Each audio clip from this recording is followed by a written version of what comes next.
If you're doubting if it's going to be a very beautiful day, I think you should take that as your reminder or as an assurance that it's going to be a really, really beautiful day. That was from Jimmy Cliff. And you're welcome to Smooth 981, your love music, love life station.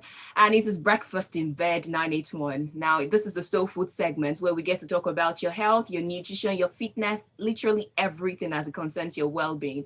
And today, the topic of conversation is understanding eating disorders. And I have my guest already with me. We are currently live on YouTube, so you can go to YouTube right now, search for Smooth 981, and you'll see us right there. We are streaming live, and you can see our faces. She's looking really gorgeous, really radiant this morning. Her yellow is in my face, and I love it. My guest is Sandra Anyahaebi, and she's a psychologist. Good morning. Good morning. How are you doing? I am doing very well, thank you. Thank you so much for joining me this morning. I do appreciate it. Thank you. All right, so without further ado, let us go into it. Eating disorder first, I think we need to define it in the best way that a common man, a layman, somebody who has no idea of the medical implication can understand it. So how will you define eating disorder? So most times, right, we hear eating disorders. Even lately, people tend to use it like just a word that people just throw around, just like almost every other mental health related issue these days. You know, everybody tends to throw so many things around. Or I feel depressed, or I have OCD, I have this, I have that. And when we talk about eating disorders, most times people think we're talking about, just the fact that I can't stop eating. Oh my God, I'm a foodie. Yeah. Things like that. When people say I'm a foodie, the first thing that comes to people's mind is that you just have an eating disorder or something. Do you get? So, but eating disorders are actually complex behaviors, right? They are illnesses that, sorry, hold on, I'm trying to connect my headphone. Can you hear me clearly? Yes, I can. Is that better? Yes. Okay. So eating disorders are like mental health related issues. They are problems with our thought patterns, our behaviors, when it comes to food. So people have some kind of thoughts and, thoughts regarding eating. So these problems are usually compulsive, and it's not something that we should just throw around just because we heard recently that this is an eating disorder or there's something called eating disorder. So there are so many different kinds of eating disorders, right? So when people have issues controlling how they eat, issues with surrounding their thoughts about food, their behavior about food, all of those things. So hopefully by the time we get into the different kinds of eating disorders, it will be much, much more simple and explanatory for everybody. So from what you have just said, I can guess that already eating disorder is classified as a mental health issue, not just something related to nutrition. That's right. Oh, that's interesting. Right. So then the obvious question, how do they develop? How do they come about? Or maybe, what, before we even go into that, let's start identifying some of the common ones. At least let's start with the foodie, people who can control their appetites. All right, so there are different kinds of eating disorders. There's usually the anorexia nervosa, right? There's anorexia nervosa, which people are much more familiar with, right?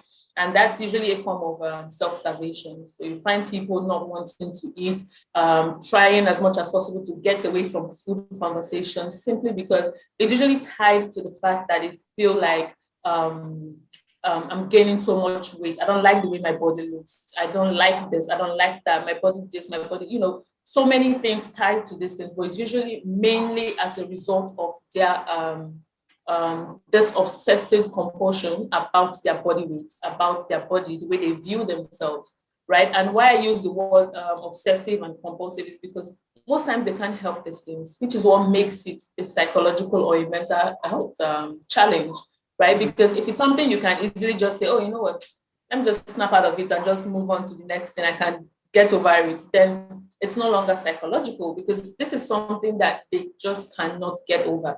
You know that you are avoiding eating, you know you are so worried about gaining weight, but for some reason you just can't help it. For some reason you just can't, like, for left for you, you know what, I'm not just going to eat any food anymore. So that's anorexia nervosa. And then there is bulimia nervosa. Okay. Right. Hold And on, yeah, hold most on. Before we go times. into bulimia, Mhm. I want to Yes. know if there is any other reason that can cause an anorexia aside the fact that they are so conscious about how they look physically. Oh, Is there yes, any other? yes. Okay, what are the other Yes. ones? So sometimes it could be as a result of maybe even a medical illness. So some people, you realize maybe somebody has been diagnosed with one medical illness, and then as a result of that, over time, it becomes difficult for them to like take in food. And with Mhm. time, they begin to develop anorexia. And then there could also be genetic factor, right? Ah, Including this also goes for a couple of the other eating disorders, right? So that it could mm. also be as a result of genetics. Yes. So because I want to understand fully the genetics Mm-hmm. aspect. So if Mm-hmm. your father or your mother or anybody in your line has an eating disorder, it increases your chances of having an eating disorder by 50% or 25%. So I'm not exactly sure right now about the statistics, but the likelihood of you developing an eating disorder because you have the trace or the genetics in your system, there is a likelihood of that. So it's more like a predisposing factor for you. Hmm, interesting. It's funny Yeah. how genetics always has a way of Always, popping up always, every time when it always. concerns some disorders or some Yes. conditions. All right, then before we settle fully into things, let us take a quick break. And when we come back, we'll be understanding more about eating disorders. Maybe then we will go to bulimia nervosa. Stay with us. It All is right. Breakfast in Bed and it is Smooth 91.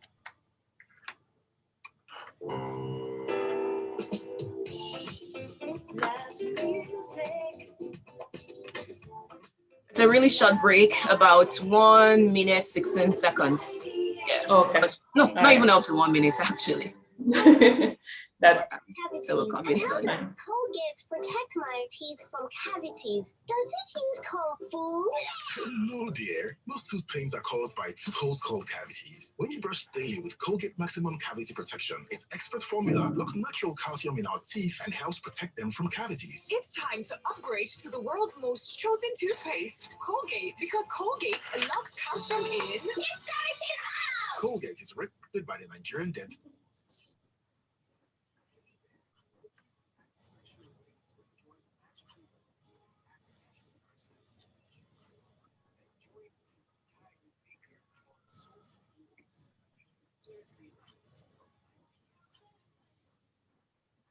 Smooth 98.1. Love music, love life. You know, you can definitely tune in to Soulfully Yours every Thursday night from 9 p.m. So you get all the soul serenading songs.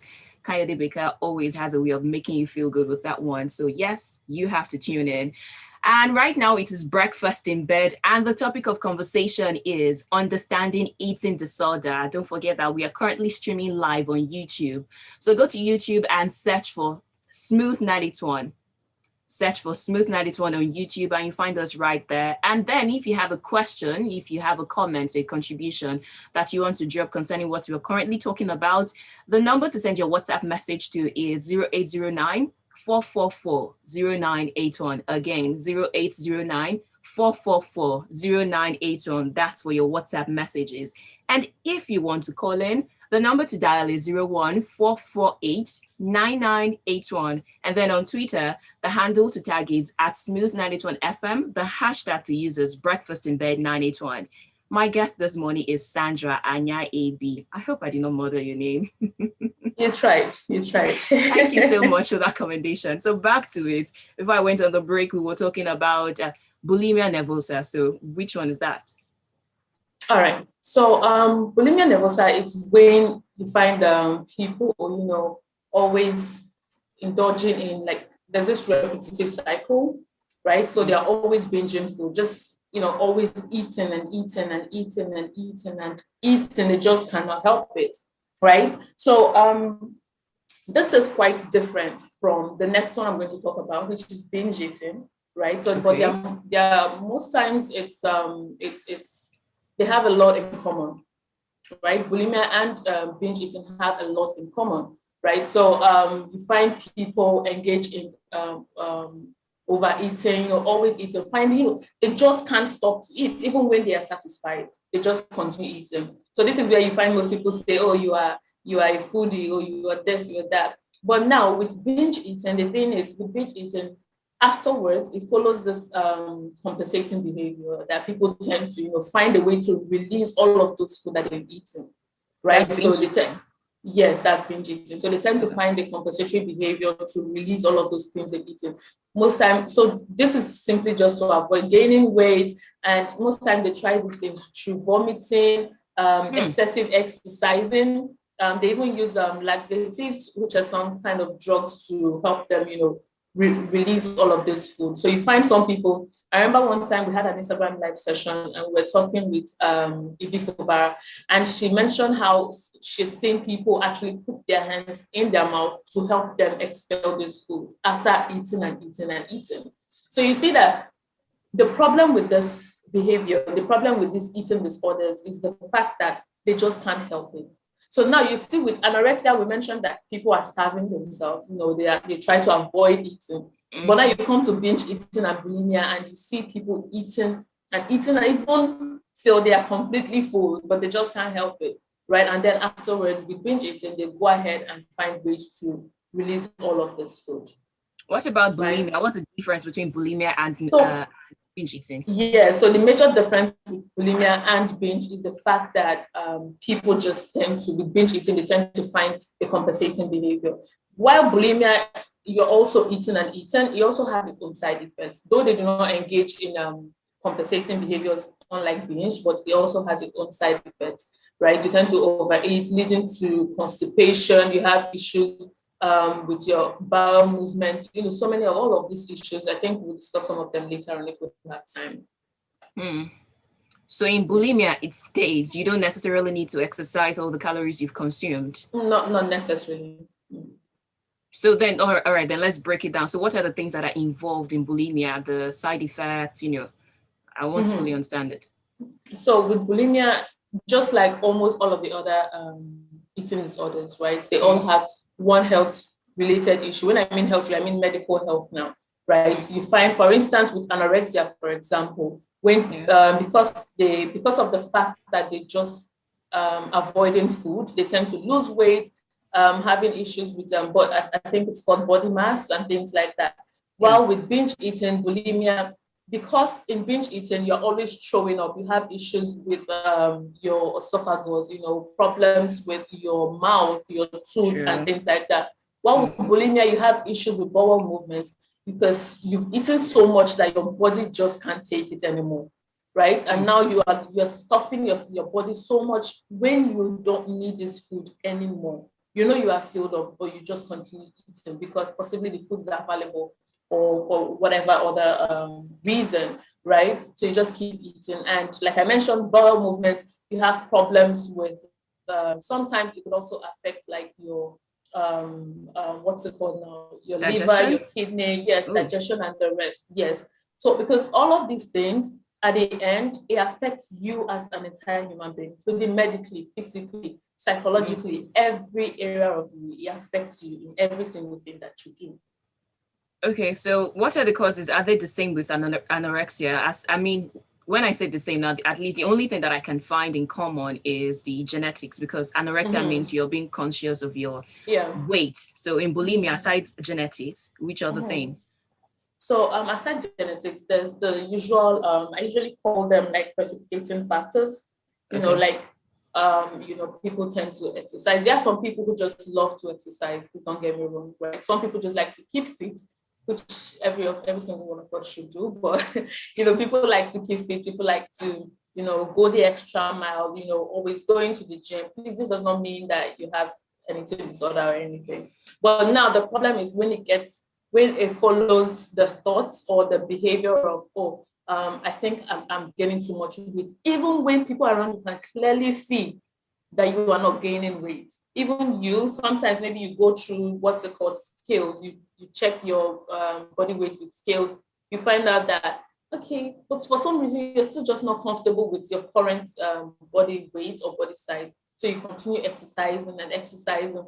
So most times this exercise and dieting, stress, all of these things, trauma, like I mentioned earlier, medical illness, right? All of these things can be a trigger for an eating disorder, right? So these are these are all triggers for eating disorder. And then also there's our culture. I mean, come on, there's no way we'll talk about eating disorders without talking about that, right? So there's this thing about social media and media in general, right? With all the images that they tend to make, the culture has made it look like every woman or every person should be a certain kind. You should be a certain figure, you should be a certain weight, you should be this, you should be that. So people, and then it doesn't help that with every commercial you see, with every information you see out there, there's usually a certain body type that is used for this promotional pages or whatever it is, right? So it puts so much pressure on people, which also leads back to if you have a good self-esteem, you have a good resilience level, you will be able to sort of brush this off you. But for a lot of people, especially young people, because eating disorders develop while people are young, for most of them develop while people are so young, right? So you find young girls and young boys, trying as much as possible to look like what they see on TV, and possibly if they are in the industry, maybe in the media or acting industry, you see them trying to look a certain part simply because of the effect of all of these things that they've seen on TV, they've seen other people look like, and yes, eating disorders actually affect more females than males. I was about to ask that. Yeah. Yeah, because I think it's, I really don't know. I was about to say, I think going by what we have seen online, it's almost like the pressure is more on the females compared to the male. But then again, it's a function of you. You can decide to have a mind of your own, turn off the knob of social media and just resist. Yeah. So again, aside age, aside gender, do we also have any other thing that can increase or precipitating factor, like you called it?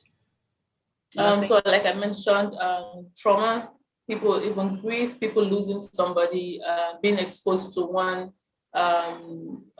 any traumatic event for you, experiencing loss of somebody, loss of job, loss of a loved one, things like all of these things can actually, that's why they are triggered, because they are things that for somebody else may not necessarily be it, right? They may not trigger that person, but for you as an individual, it might just be a triggering factor for you. So the key, I believe, for me, I always tell people, the key and the most important thing is know yourself, know who you are, know your triggers, know things that you know that if I watch this or if I see this, I'm just not going to be comfortable around it, and try as much as possible to avoid it, or find ways to actually develop your resilience level to the point that those things no longer affect you as a person.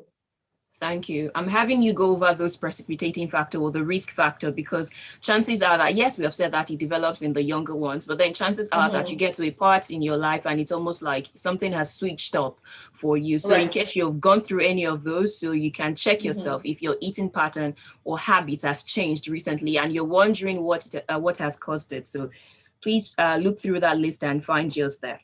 So now let's go to another one, pica. That's an interesting one. Let's talk about pica. Yes.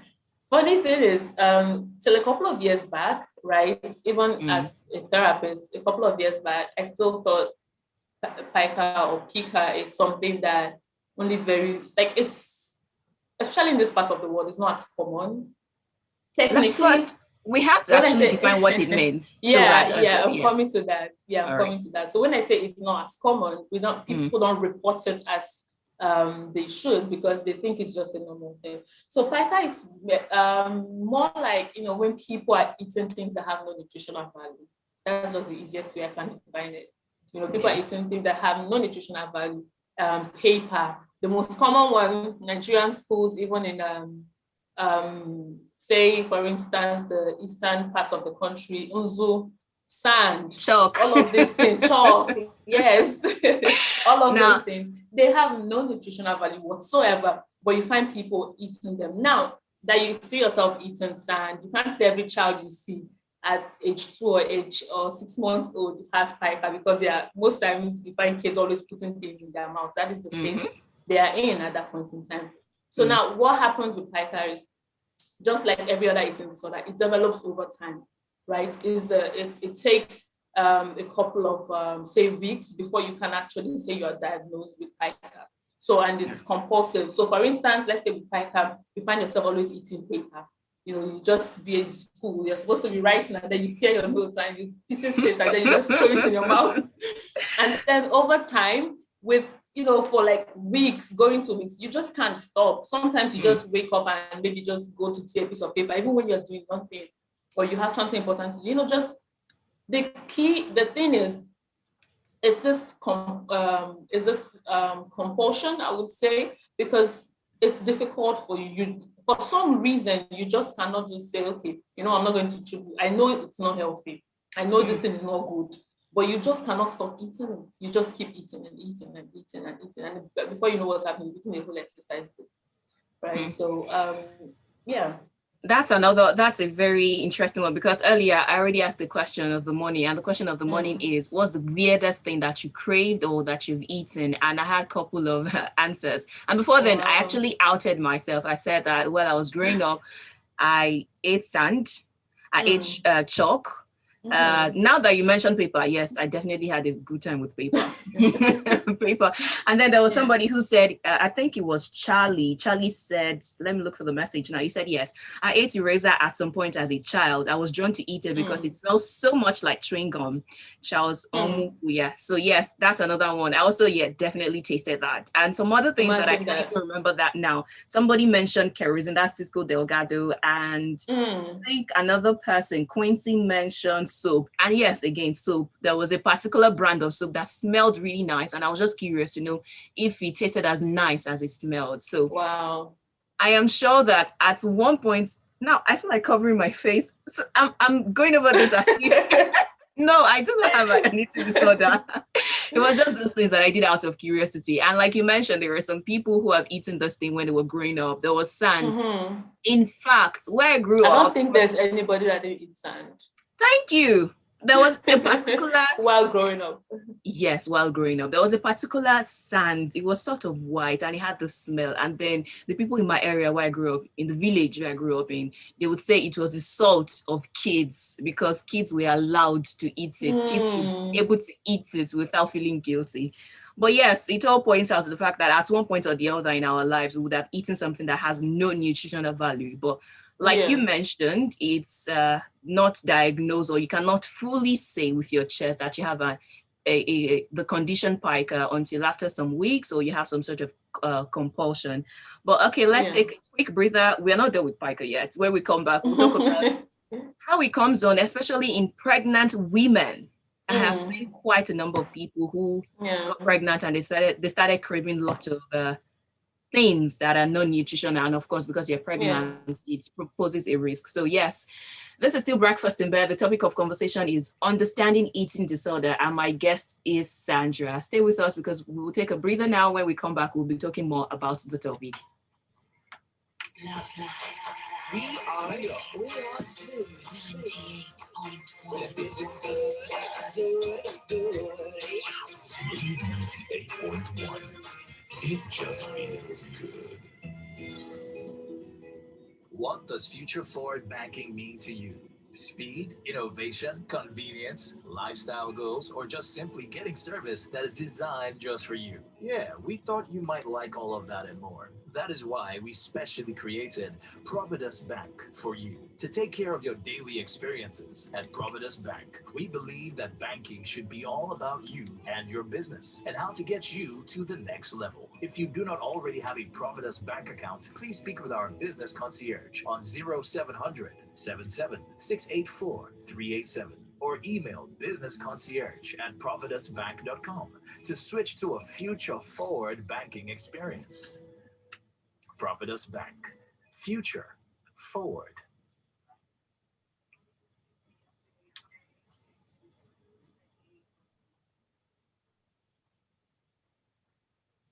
Smooth 98.1. Love music, love life. In case you're just tuning in, first, the time is 8:28 a.m. Today is 8th of May, 2021, and the show is Breakfast in Bed.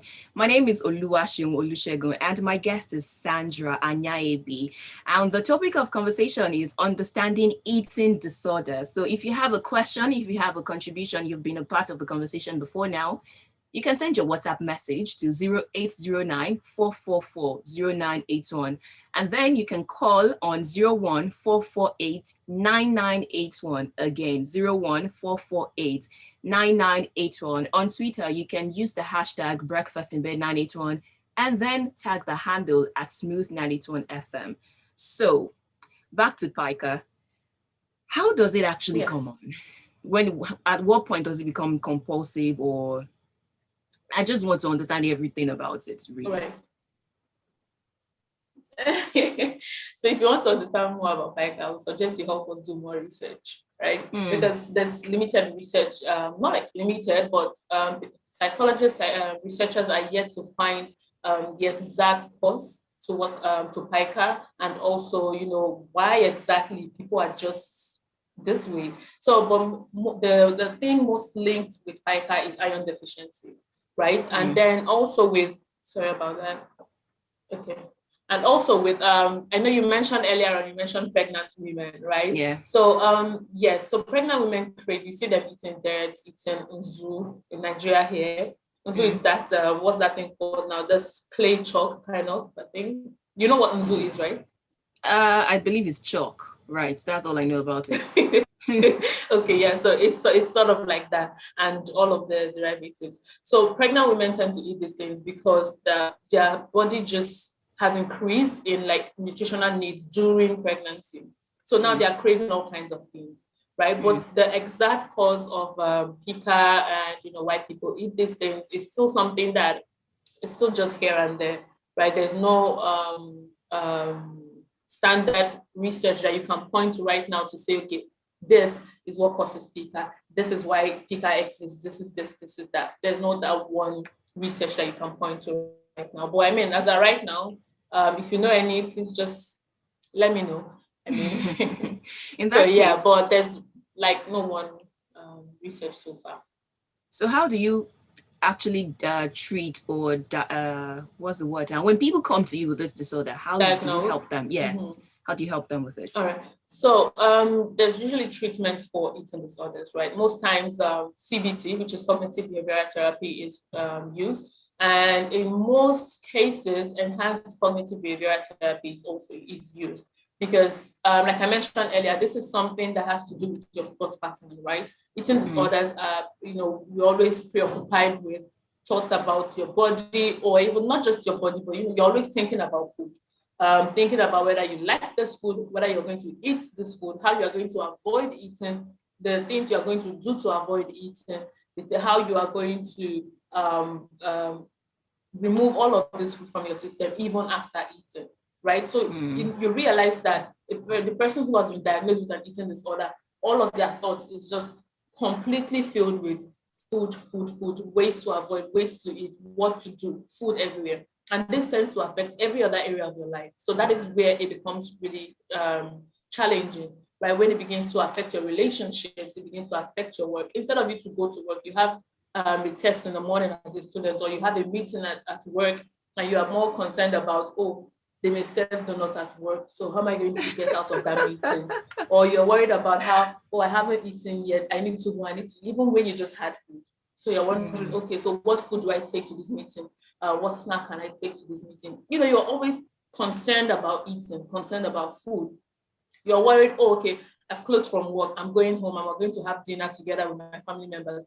How am I going to get out of this food, this dinner? How am I going to tell them, you know what, I'm really not hungry, I would like to just eat alone in my room?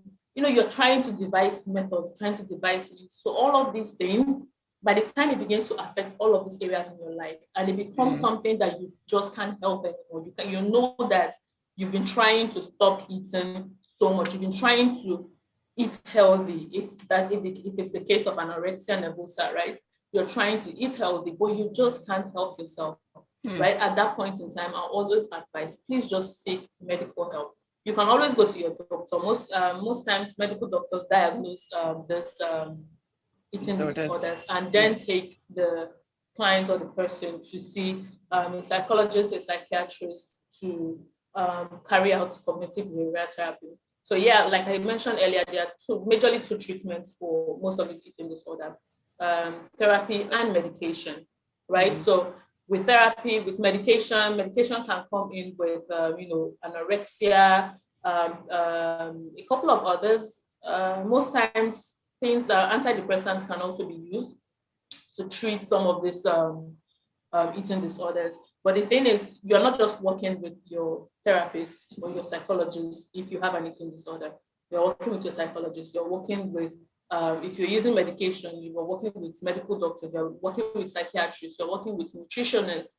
So you see that this is something that it's not something for just one person, right? So how do you think that if you have an eating disorder, you can get over it by yourself? It's a disorder. You don't need to beat yourself up about it. You don't need to stress yourself up about it too much. Just seek proper help, and trust me, you will get the most adequate help for yourself. Wow, thank you so much. Now, a little bit different from the ones that we have highlighted and talked about is this one that is very new to me, because it was just in the course of reading that I found out that there is such a thing as rumination disorder. Yeah. It's a really new one. Are you familiar with it? So it's not like it's new, but like I mentioned earlier, to me, yeah. So the thing is, people are much more familiar with anorexia. Even if you ask people, they may have fair knowledge about binge eating, bulimia, but they don't know that that's what it's called. Or even most people have never heard about PICA. Most people have never heard about, there are a couple of other eating disorders, right? Most people have never heard about them. But because anorexia is the one mostly portrayed, especially in, say, movies that have, trying to explain, for example, say the modeling world or people in media. So anorexia is something that is usually portrayed and is used to just cover all of the whole eating disorders. But yes, rumination, I mean, I remember growing up and I used to have this relative that while we are eating, everybody will finish eating. And the next thing, please, I just pray they don't watch this, I pray they don't listen. So next thing, they're like, you see them start chewing. Yeah, then you see them start chewing again. And I'm like, okay. And, everybody just, at some point, everybody was just like, that's just how he eats. That's just how he does this. That's just this. That's just that, right? So for some people, I know a lot of people who do that now. But the thing is, that is what happens in rumination disorder, right? People tend to just bring up food that they finish eating and then start chewing again, right? And I know it's disgusting. How does that even happen? Because the only way I know you can bring up food is when you probably induce an antiperistaltic movement, when you put your hand or your toothbrush or something inside your throat to bring it up. But then how do you voluntarily call up your food again? She said call up. All right. So the thing is, this happens usually like within 30 minutes after eating, right? So I think most of the food is still like in the esophagus, and there are some people that can actually do that. They just, for some reason, I don't know how, just and then the food comes back. Like, yeah, we may see it as weird, but yeah, that's the thing. It's a problem for some people. Like I mentioned earlier, please, that you do this thing does not mean you have rumination disorder, technically, right? Please, you have to meet certain requirements, not requirements, but you have to meet certain things before you can be diagnosed, just like any other mental health related issue, right? So the most important thing, if you're worried, I always tell people, if you're worried, I think I might have an eating disorder, or I think this, I think that. If you're worried about it, it's not rocket science. Just go book a session with a therapist, go and meet a medical doctor and lay your complaints to them. And they'll do the necessary things and find out if truly you have this disorder or not, and then proceed to treatment. Because just like with every other mental health or medical issue, the most important thing is early treatment, because some of these things, without early treatment, it just gets worse and worse and worse, right? So the most important thing, please always just seek help as soon as you can. Can an eating disorder be lifelong?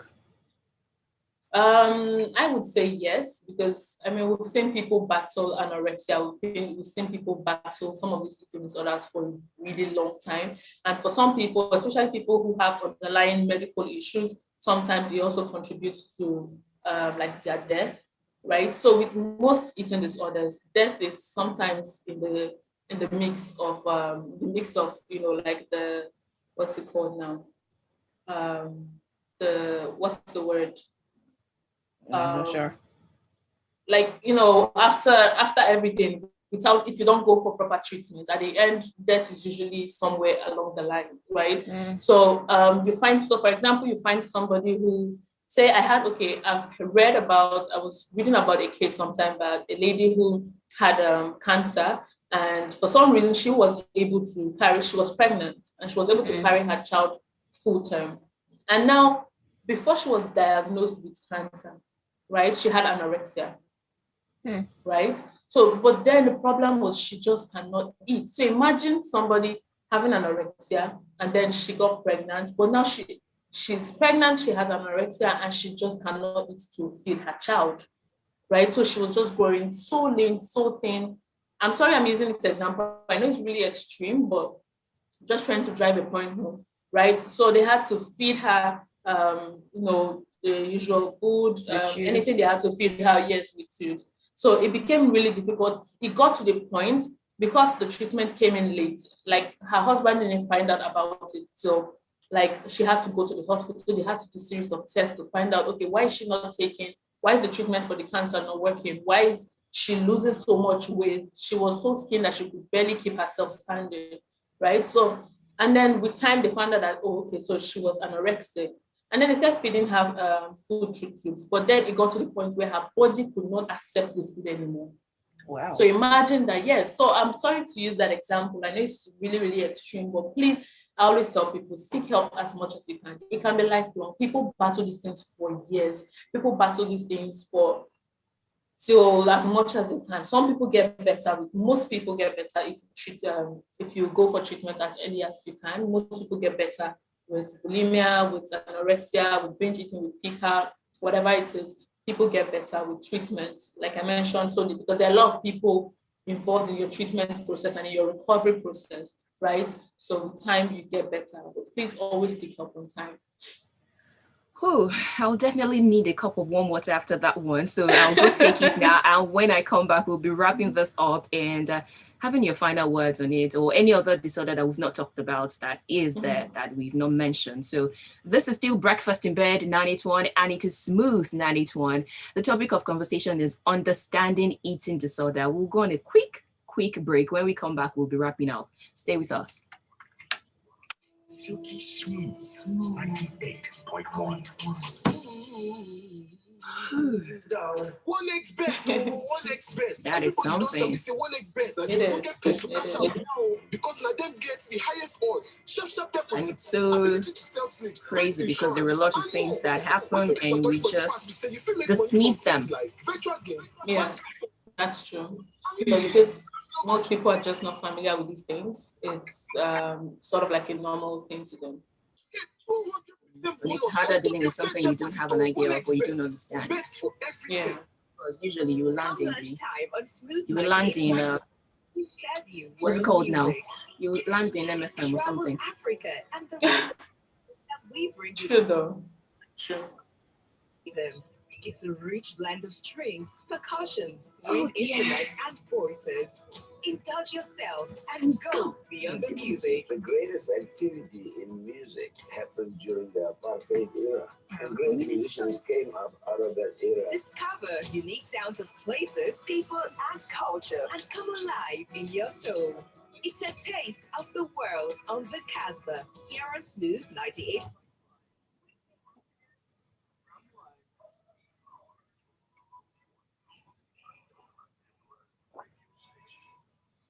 That's right. Smooth 981. Love music, love life. It's Breakfast in Bed. My name is Oluwaseun and my guest is Sandra. And the topic of conversation is understanding eating disorders. So after taking that break, so is there any you want to talk about the topic, I mean, any other disorder that we are not familiar with that you just want to mention, and then what will be your advice generally? So there are a couple more. Like, I mean, Right there are a few more eating disorders that people are just not that are just not out there. We don't talk about as much as we should. I know there's ARFID, avoidant restrictive food intake disorder, right? So that one is mainly just when you find people avoiding certain food simply Like, because they don't like the texture of the food, they don't like the type of food, they have fear or anxiety surrounding that food. So there was a time I had somebody and we are talking about something, I can't remember what it is, and they're like, I don't like eating this particular food. Even sometimes I'm scared of drinking water because I feel like I would choke when I eat it. And I'm like, okay, please tell me more. Because, sometimes we say these things in passing, and to us, because we don't know some of these things, it may sound weird to you, and you just be like, you are weird, Sha. Things like that. But this is somebody telling you that I think there's something wrong, but I just don't know what it is because they've possibly never heard about it, right? So you have people losing interest in food because, so for instance, you see some people say, oh, I don't like bread, or I don't like amala, I don't like beans, I don't like this, I don't like that, simply because maybe they don't like the texture, like I mentioned earlier, the type of food. But most of the time, it's usually as a result of fear, or fear surrounding that food, anxiety surrounding that thing, because they are scared that they might choke or vomit, or they'll tell you, oh no, if I eat this food, my stomach is going to be all dingly and dancing the whole day, things like that. But like I said earlier, please, please, please, all of these things seem like things that we can relate to, right? It seems like things that we can relate to, but the most important thing is, if you are worried that you might be experiencing, that you might have any of these disorders, instead of just terming yourself or self-diagnosing and saying, oh, I have this, I have that, please just go to a therapist, right? I have clients who come in all the time in session and they're just like, oh, I feel depressed. And I appreciate my clients for that most of the time. When my clients come in and they don't say, oh, I've been diagnosed with depression, especially when you've not been diagnosed, or I have depression. It's one thing to say I have depression, it's another thing to say I feel depressed, right? And then it's another thing entirely to know or understand that maybe you're just experiencing a time where you're just sad, or feeling blue, or even mild depression, or whatever the case may be. So the most important thing, please, if you're worried about any of these things, just go to a therapist or go to your medical doctor and seek help. That's just the best thing that you can do for yourself. Thank you so much for clearing that, because like you mentioned, a lot of us can relate to these things. There are times you just don't like a food and you don't want to see the face of the food. In fact, if that's the case, I know, look, if we're classifying it without putting that disclaimer at the back, I'm sure a lot of people will have the eating disorder of fufu, because there are a lot of people who hate the very existence of fufu. They hate the smell, they hate the look, they hate everything about it. But again, like she has rightly stated, you have to be diagnosed, you have to see the proper medical professional. Now, talking of which, how can people reach out to you if they want to get more information or they need your services? Okay, so you can always find me on any of the social media platforms. Sandy Brown, just add an X after the Brown, right?